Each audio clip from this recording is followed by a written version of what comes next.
Hey guys, welcome back to my art channel. So for today's video, I will be doing a presentation video on my major plate 1 in architectural design fact. So right now I'm in Zoom. As you can see, this is the UST background and I have my UST uniform. And yeah, I will be sharing you how I presented my plate. We actually did it live and I wasn't able to record it. So this is the only time I get to show you guys. And before I share you my presentation, I would just like to thank my professor, the one who guided me all throughout this plate and gave me feedback and constructive criticism on how I can better my work. So special thanks to Architect Rutor. So yeah, without further ado, let's get on with the video.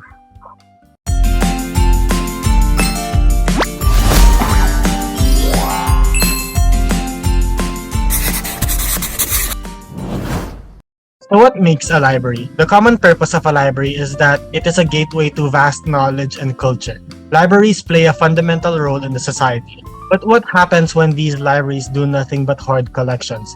What happens when people are not motivated to study and utilize these spaces? What happens when users are frequently stressed and experience burnout quickly? One can only imagine of a place where libraries form communities and knowledge is celebrated through architecture. But what makes a good public library, and how can these spaces build a community? This is where my design proposal comes in. A public library located in Mabalacat City. My concept mainly revolves around the idea of bayanihan and how it corresponds to how a community should be. The term bayanihan means country town or the community, and it translates to being in a bayan and collaborating as a community to achieve growth and prosperity. The main concept is seen throughout the configuration of the spaces. The ground floor represents the people carrying and helping the community. This represents the admin offices because they are the people who assist and facilitate the library. The second floor represents the public spaces which the admin offices facilitate. This is where the public gatherings and the programs can be held to help the community and foster new skills. The third and fourth floor represents the knowledge of the library where students can study, read, and collaborate with one another. But what's more essential other than the knowledge is the bonds we share as a community. This is where the roof deck and community areas are located.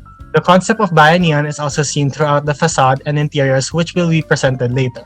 So for the site analysis, the chosen site for the project is in Mabalacat City since the site serves as a hotspot for educational facilities found around the site. The site is widely accessible because of the major road found in front of the site, and the Severa residential housing is also a walking distance from the area. For my evolution of forms, other than the concept of bayanihan and the thought of my building looking as if it were floating, I first started with the inspiration of a stack of books and played with its form by having cantilevers and protrusions that follow the National Building Code. I followed a sense of hierarchy in my forms to portray the message that through the help of the community and being in a bayan to one another, the thought of growth and prosperity is seen as the floors are elevated. For my design philosophy, I got a quote from Zaha Hadid that states, "Architecture is really about well-being." I think that people want to feel good in a space. On one hand, it's about shelter, but it's also about pleasure. I support her saying on this because architecture should not only about the facade and how beautiful your design is, it should also translate to the spaces you have inside and how this would affect people's behavior. For my design objectives, I will be explaining one by one together with drawings and references. My first objective is to cultivate identity in the city of Mabalacat. This aims to incorporate biophilia in my interiors as well as my facade. Shown here are my floor plans where plants are present. Various greeneries were planted on the site to have a more inviting and welcoming feel. Plants are also seen hanging along balconies for aesthetic appeal. A big plant is also used as a centerpiece for my alfresco cafe dining area. Shown here is my roof deck which features a play in the curvy plant box configuration. And lastly, this is my section that shows the atrium in the center. Since biophilia is more on the effects of the mind, artificial plants are planned to be used in the atrium so that maintenance would not be a problem among staff. An artificial tall tree may be placed here so all floors are able to see the biophilic centerpiece feature. Biophilic earthy colors are also used in the facade to continue the flow of biophilia. This is the perspective showing the greeneries around the project. The next design objective I want to tackle is sustainability, wherein the building should not only be appealing, but it should also be cost efficient. Shown here is my site development plan which features my solar panels and the aluminum canopy sheds for hangout areas. On my elevations, I use materials like tinted tempered glass so that sunlight would not penetrate too much, which would be too uncomfortable for the users and harmful for the books. Jalousie windows are also seen together with fixed windows. Automated wood louvers also have a unique pattern which is not only beautiful but it also serves a good purpose in terms of letting sunlight penetrate the building. This is the perspective view of those innovations. My next objective is to foster a community through the use of public spaces. Shown here is my second floor plan which features those areas. This is my community book pantry, this is my outdoor reading and workshop area, and this is my computer room.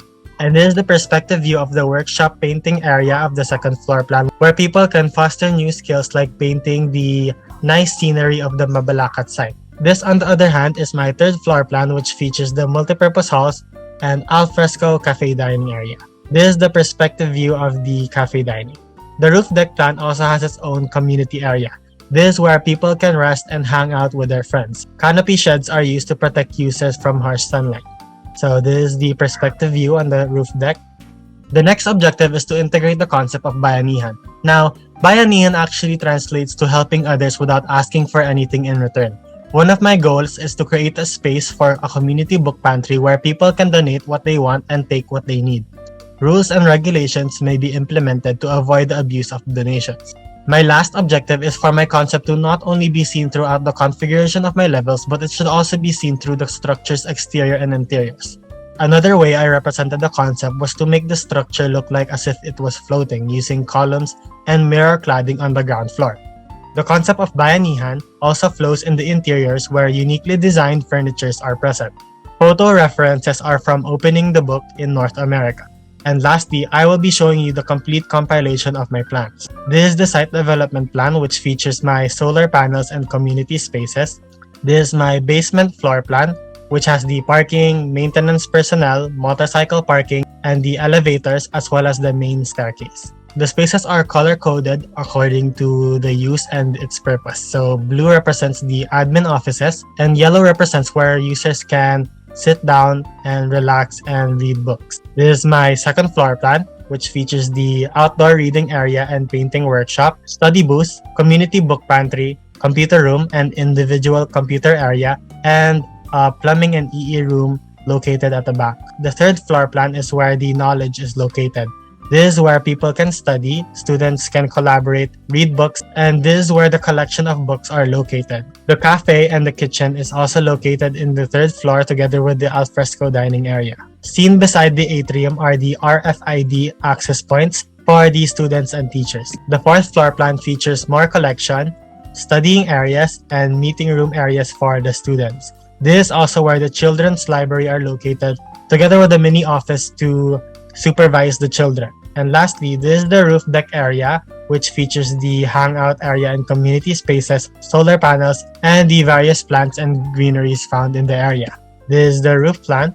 This is the front elevation together with the materials I used. I used materials like concrete for the columns, reflective mirror glass cladding, stone veneer cladding, engineered hardwood cladding, gray tinted glass, gray asphalt shingles, corrugated glass, automated wood louvers, metal cladding signage, and various windows like jalousie windows and fixed windows. This is my right side elevation showing the materials as well. And this is my longitudinal section where the basement and the cars are present. The gallery, the community book pantry, the outdoor and workshop painting area, the multipurpose halls, the meeting rooms, rare book collection, Filipiniana, and the hangout areas together with the solar panel and the roof deck. This is the cross section featuring the atrium and various greeneries. And these are my perspectives. So this is the perspective of the building. This is the aerial perspective. This is the man's eye view perspective. This is another perspective of the right side elevation. This is the perspective showing the workshop painting areas. This is the perspective showing the alfresco cafe dining area. This is the roof. This is the perspective showing the roof deck hangout areas. And this is a small interior perspective showing the multipurpose halls, which features the automated wood louvers that can be adjusted according to the user's likings. And that concludes my presentation. So thank you so much for watching. I hope you watched till the end. This concludes my major plate 1. the public library for Architectural Design 5. And yeah, if you have comments about my plates or constructive criticisms, you can comment down below. I will surely read and reply to all of the comments you post. I actually put watermarks on all my plans to prevent the stealing of plans or copy pasting on whatever. So yeah, don't plagiarize. Don't plagiarize. Special thanks to architect Daniza Rutor for the constant guidance and supervision, which ultimately bettered my work and output for this major plate I have, which I presented to you today. So yeah, don't forget to like, comment, and subscribe, and see you on the next one.